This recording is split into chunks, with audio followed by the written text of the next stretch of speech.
तुम जानते हो ये आदतें तुम्हें अंदर से तोड़ रही हैं, लेकिन फिर भी तुम उन्हें बदल नहीं पा रहे।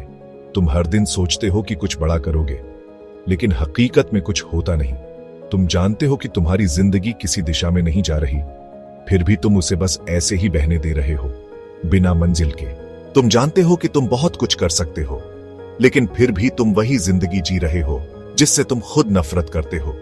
तुम हर रात सोचते हो कि कल से सब बदल दोगे, लेकिन सुबह होते ही फिर वही बहाने, वही थकान, वही डर। तुम महसूस करते हो कि वक्त फिसल रहा है, लेकिन फिर भी तुम हर दिन उसे बर्बाद कर देते हो। कहीं ऐसा तो नहीं कि तुम अपने ही सपनों से डरते हो? अगर ये बातें सुनकर तुम्हारा मन कह रहा है, हां, ये तो मैं ही हूं, तो ये समझ लो, ये वीडियो तुम्हारी आंखें खोलने आया है, एक ऐसा झटका देने आया है जो तुम्हें तुम्हारी ही नींद से जगा सके। क्योंकि अब वक्त आ गया है सिर्फ सोचने का नहीं, बल्कि अपनी सोच को दिशा देने का। क्योंकि जब विचार उद्देश्य से जुड़ता है, तब इंसान अपने भाग्य का निर्माता बनता है। और आज हम यही जानेंगे कि कैसे सिर्फ सोच को बदलकर वर्तमान का पूरा स्थिति बदला जा सकता है। जब तक विचार किसी उद्देश्य से नहीं जुड़ता, तब तक कोई भी बुद्धिमत्तापूर्ण उपलब्धि संभव नहीं है। अधिकांश लोगों के लिए विचारों की नाव जीवन के महासागर में बस बहती रहती है। उद्देश्यहीनता एक दोष है, और जो व्यक्ति विनाश और तबाही से बचना चाहता है, उसके लिए यह भटकाव बंद होना आवश्यक है। जिनके जीवन में कोई केंद्रीय उद्देश्य नहीं होता, वे छोटी छोटी चिंताओं, डर, परेशानियों और आत्मदया का शिकार हो जाते हैं। ये सभी बातें बिल्कुल वैसे ही जैसे जानबूझकर किए गए पाप, हालांकि अलग मार्ग से ही क्यों ना हो, व्यक्ति को विफलता, दुख और हानि की ओर ले जाती है। क्योंकि कमजोरी एक ऐसे ब्रह्मांड में टिक नहीं सकती जो निरंतर शक्ति का विकास कर रहा है। एक व्यक्ति को अपने हृदय में एक वैध उद्देश्य की कल्पना करनी चाहिए और उसे प्राप्त करने के लिए आगे बढ़ना चाहिए। उसे इस उद्देश्य को अपने विचारों का केंद्र बिंदु बना लेना चाहिए। यह उद्देश्य एक आध्यात्मिक आदर्श हो सकता है या कोई सांसारिक लक्ष्य, यह उसके स्वभाव पर निर्भर करता है। लेकिन जो भी हो, उसे अपने संपूर्ण विचारों की शक्ति को उसी पर केंद्रित कर देना चाहिए। उसे इस उद्देश्य को अपना परम कर्तव्य मानकर उसे प्राप्त करने के लिए स्वयं को समर्पित कर देना चाहिए और अपने विचारों को क्षणिक कल्पनाओं, इच्छाओं और भटकावों में भटकने न देना चाहिए। यही आत्मनियंत्रण और सच्चे एकाग्रचित्त विचारों की राजपथ है। भले ही वह बार बार असफल हो, जैसा कि तब तक होता ही है जब तक कमजोरी दूर नहीं होता, लेकिन जो चरित्र बल वह अर्जित करता है, वही उसकी सच्ची सफलता का पैमाना होगा और यही भविष्य की शक्ति और विजय के लिए एक नया प्रारंभ बिंदु बनेगा। जो लोग किसी महान उद्देश्य की समझ के लिए अभी तैयार नहीं हैं, उन्हें अपने कर्तव्यों के त्रुटिहीन पालन पर ध्यान केंद्रित करना चाहिए, चाहे वह कार्य उन्हें कितना भी छोटा क्यों न लगे। केवल इसी मार्ग से विचारों को एकत्र और केंद्रित किया जा सकता है और संकल्प व ऊर्जा का विकास किया जा सकता है। जब यह हो जाता है तो कोई भी कार्य असंभव नहीं रहता।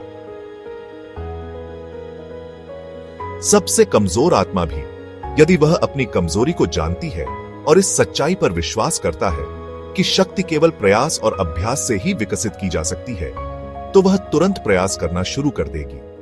प्रयास पर प्रयास, धैर्य पर धैर्य और शक्ति पर शक्ति जोड़ते हुए वह कभी विकास करना नहीं छोड़ेगी और अंततः दिव्य रूप से शक्तिशाली बन जाएगी। जैसे एक शारीरिक रूप से कमजोर व्यक्ति सावधानी पूर्वक और धैर्यपूर्ण प्रशिक्षण से मजबूत बन सकता है, वैसे ही कमजोर विचारों वाला व्यक्ति भी सही सोच के अभ्यास से अपने विचारों को मजबूत बना सकता है। उद्देश्यहीनता और कमजोरी को त्याग कर उद्देश्यपूर्ण विचार करना प्रारंभ करना, यह उन शक्तिशाली लोगों की श्रेणी में प्रवेश करना है जो विफलता को केवल उपलब्धि के रास्तों में से एक मानते हैं, जो हर परिस्थिति को अपना सहायक बना लेते हैं, जो दृढ़ता से सोचते हैं, निडर होकर प्रयास करते हैं और प्रभावशाली रूप से कार्य पूरा करते हैं। जब किसी व्यक्ति ने अपने उद्देश्य की कल्पना कर ली हो तो उसे अपने मन में उस उद्देश्य की प्राप्ति की सीधी राह तय करनी चाहिए। न दाएं देखना है न बाएं। संदेह और डर को पूरी तरह से बाहर कर देना चाहिए, क्योंकि ये ऐसे विघटनकारी तत्व हैं जो प्रयास की सीधी रेखा को तोड़कर उसे टेढ़ा, निष्प्रभावी और व्यर्थ बना देते हैं।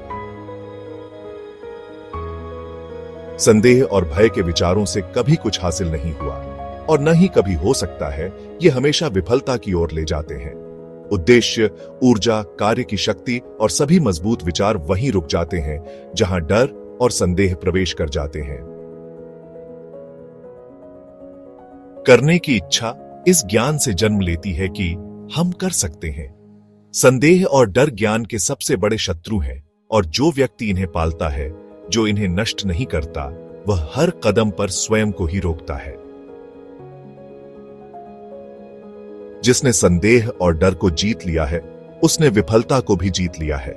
उसके हर विचार में शक्ति जुड़ी होती है और वह सभी कठिनाइयों का साहस पूर्वक सामना करता है और बुद्धिमत्ता से उन्हें पार कर जाता है।